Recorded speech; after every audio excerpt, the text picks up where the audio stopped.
Welcome, Nope Coach listeners, to episode 16, Word Allergies, Part 1, Gratitude.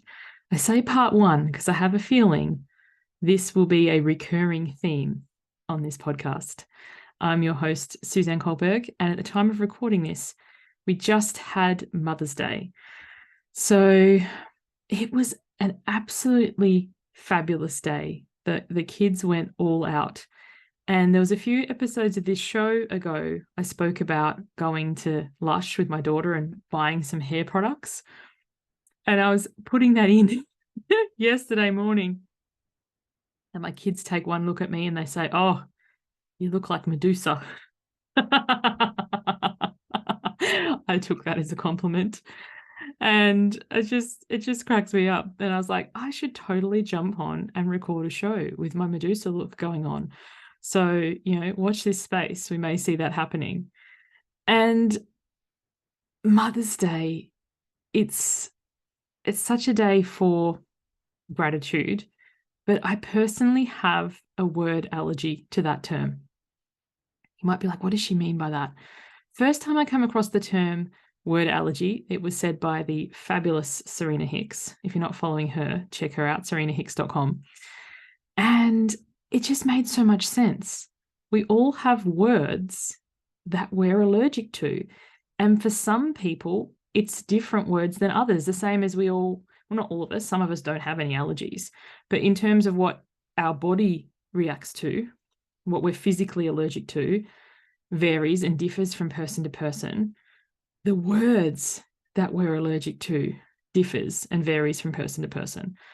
And when you look at allergies, there's things that commonly people are allergic to, certain medications, bee stings, nuts, like the common allergies. And then there are the outliers. I remember meeting a fabulous friend once, and she is allergic to carrot. I never in my life met anybody who was allergic to carrot before. So this to say is, I'm sure there would be a common list of word allergies, as in a lot of people will be like, oh, when that word is said.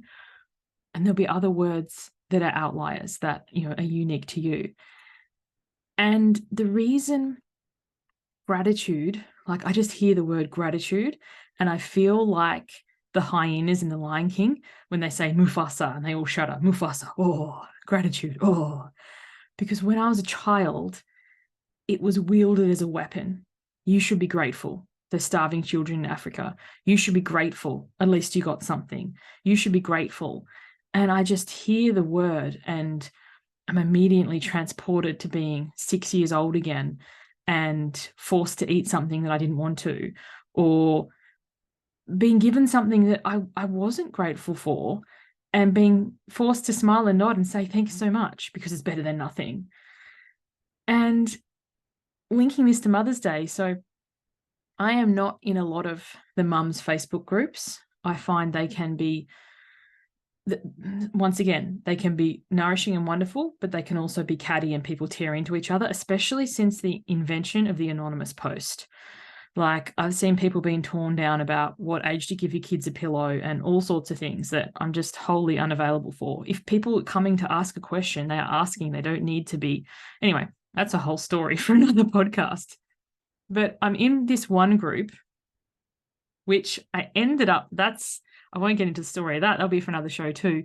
But my son met a kid at a park and we were supposed to meet up again and then we didn't, and I didn't get the mum's number. So she found me through this group because, advantage of your child having an unusual name.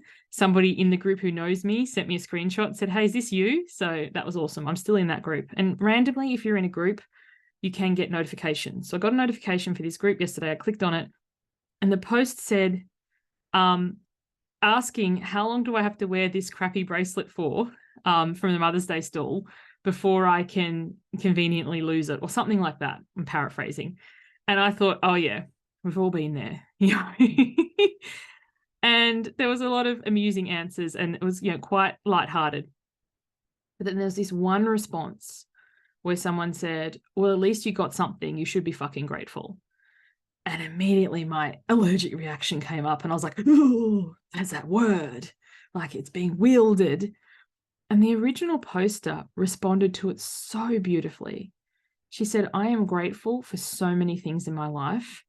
And whatever it is you're going through right now, I'm sending you love.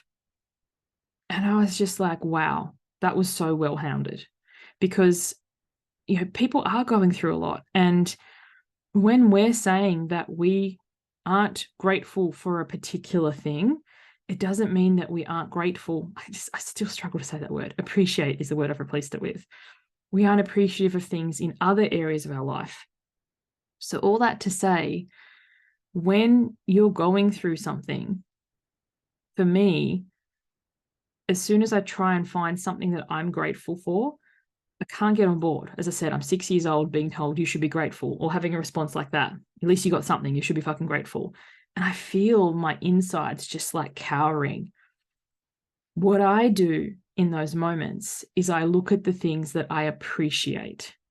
So I appreciate that my kids went to the Mother's Day stall with the highest intention of buying something they thought I would love.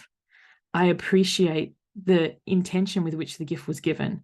I appreciate receiving. I appreciate so many things, but I'm not necessarily grateful because, as I said, gratitude, word allergy.